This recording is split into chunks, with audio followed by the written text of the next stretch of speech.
এই সভাৰ মাননীয় সভাপতি মণ্ডলী, বিৰোধী দলৰ নেতৃবৃন্দ, বিভিন্ন সংগঠনৰ প্ৰতিনিধিসকল আৰু শ্ৰদ্ধেয় ৰাইজ, মই প্ৰথমতে 108 মৃত্যুঞ্জয় সেৱাৰ কৰ্মচাৰীসকলৰ যি 39 দিনীয়া অবিৰত আন্দোলন, এই আন্দোলনৰ প্ৰতি আমাৰ দলৰ সম্পূৰ্ণ সমৰ্থন মই জ্ঞাপন কৰিছোঁ।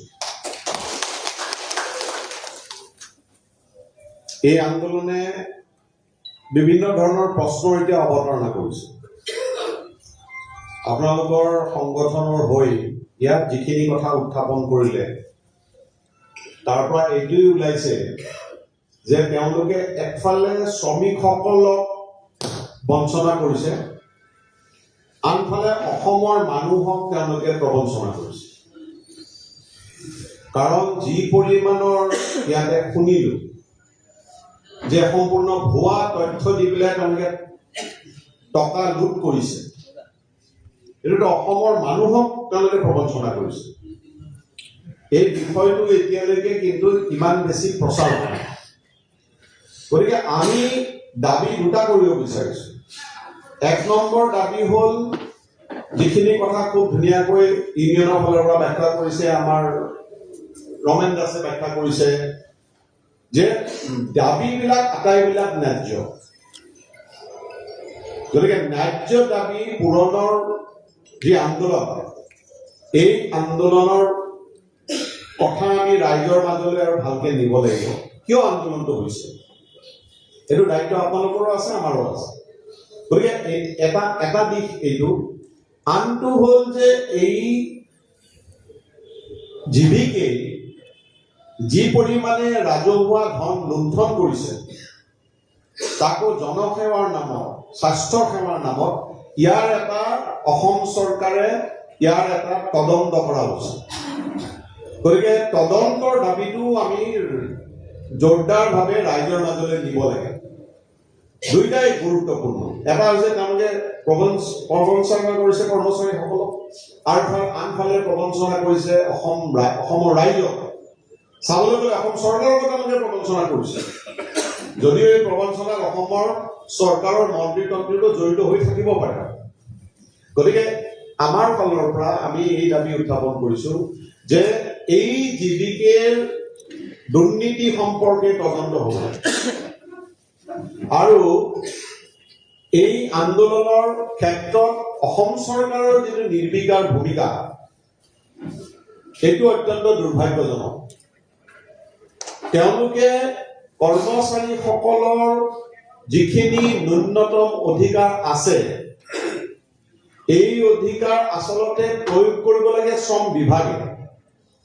যে কোনোবা কৰ্মচাৰীয়ে পাবলগীয়া তেওঁলোকৰ সুবিধা, আইনমতে পাবলগীয়া সুবিধা পাই আছে নে নাই, সেইটো কোনে চাব লাগে? চাব লাগে শ্ৰম বিভাগে। কিন্তু বস্তুটো ওলোটা হৈছে। আঙুলি দিয়াৰ পাছতো, এই সংগঠনৰ ফালৰ পৰা আঙুলিয়াই দিয়াৰ পাছতো তেওঁলোকে সম্পূৰ্ণ নিৰ্বিকাৰ হৈ আছে। অৰ্থাৎ পাৰিলে তেওঁলোকে আন্দোলনটো ধ্বংস হৈ যোৱাটো বিচাৰে। এইটো মুখ্যমন্ত্ৰীৰ কথাতে আগতে ওলাইছে। মুখ্যমন্ত্ৰীয়ে প্ৰথমতে ক'লে যে তেওঁলোকে যদি চাকৰি নকৰে, বেলেগ মানুহক আমি লগাই দিম। পিছত যেতিয়া মানে কৰ্মচাৰীসকলে ক'লে যে আমি ইয়াৰ পৰা দাবী আদায় কৰিহে যাম, তেতিয়া তেওঁৰ সুৰটো অলপ সলনি হ'ল। শিলচৰত গৈ পেলাই ক'লে, বাংলা ভাষাতে কৈছে যে মানে আচলতে আমি চৰকাৰৰ ফালৰ পৰা যি কৰিব লাগে কৰিছো, এইটো আমাৰ বিৰুদ্ধে আন্দোলন নহয়, মালিকৰ বিৰুদ্ধে আন্দোলন, কোম্পানীৰ বিৰুদ্ধে আন্দোলন। তেনেহ'লে তোমালোকে ইয়াৰ ক্ষেত্ৰত তোমালোকে নিষ্ক্ৰিয় হৈ থাকিবা। যদি কৰ্মচাৰীসকলে ন্যায্য দাবীত আন্দোলন কৰিছে, তেনেহ'লে তোমালোকে ভূমিকা গ্ৰহণ কৰা। আৰু যদি ন্যায্য দাবীত আন্দোলন কৰা নাই, তেনেহ'লে কোৱা কোনটো দাবী ন্যায্য নহয়।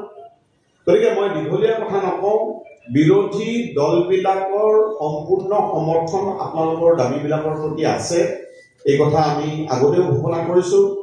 আৰু অসম চৰকাৰৰ ওচৰত সন্মিলিতভাৱে আমি সকলো বিৰোধী দলেই নিশ্চয় দাবী উত্থাপন কৰা উচিত যে অসম চৰকাৰে মুখ্যমন্ত্ৰীয়ে নিজে উদ্যোগ লৈ পেলাই এই সমস্যা সমাধানৰ কাৰণে আগবাঢ়ি আহক।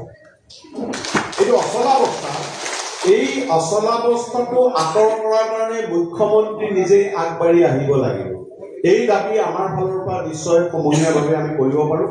এই দাবীটোৰ ভিত্তিত আৰু অন্যান্য আমাৰ লুৰিণজ্যোতি গগৈ ডাঙৰীয়া আছে, তেওঁ নিশ্চয় বক্তব্য দাঙি ধৰিব। তাৰ ভিত্তিত আমি কেইটামান প্ৰস্তাৱ আমি গ্ৰহণ কৰিব লাগে আৰু আপোনালোকে যেতিয়াই বিচাৰিব তেতিয়াই আপোনালোকৰ লগত আমি থিয় দিম। এটাই কথা যে এই আন্দোলনৰ কথা ক'বলৈ সহজ কৰাটো টান। 1 ডিচেম্বৰৰ পৰা আপোনালোকে আন্দোলন কৰি আছে আৰু তেওঁলোকে কি কৰিছে, নৱেম্বৰ মাহৰ দৰমহা বন্ধ কৰি থৈছে। কৰ্মচাৰীবিলাকৰ ওপৰত হেঁচা প্ৰয়োগ কৰিব, পৰিয়ালবিলাকৰ ওপৰত হেঁচা কৰিব যে বাদ দি হ'লেও ভৰিত ধৰি হ'লেও আমি আন্দোলনটো বন্ধ কৰিব লাগে। গতিকে এই অৱস্থাত এই কঠিন পৰিস্থিতিৰ মাজত আপোনালোকৰ মনোবল ৰক্ষা কৰাৰ কাৰণে আমি আহ্বান জনাইছো। আপোনালোকে মনোবল ৰক্ষা কৰি পেলাই আগবাঢ়ক আৰু যদি এই যে তেওঁলোকে হেঁচা প্ৰয়োগ কৰিব বিচাৰিছে, যিটো শুনিছো মই যে তেওঁলোকে যে হেঁচা দিব কৰিছে যে কোনো আমি কৰ্মচাৰীক নলওঁ, এই যিসকলক বৰ্খাস্ত কৰিলে তাকো নলওঁ। কিয় কৰিছে এইটো? যাতে আপোনালোকৰ দাবী বাদ দি কেৱল সেই দাবীটোত লাগি থাকে। এইটো এটা কৌশল তেওঁলোকে লৈছে। গতিকে এই কৌশলটো অতিক্ৰম কৰি যদি আমি যাব পাৰো, তেওঁলোকে নামি আহিবলৈ বাধ্য হ'ব, এইটো মই দৃঢ় বিশ্বাস আছে। গতিকে পুনৰবাৰ আপোনালোকৰ আন্দোলনৰ প্ৰতি সমৰ্থন আমি জ্ঞাপন কৰিছো।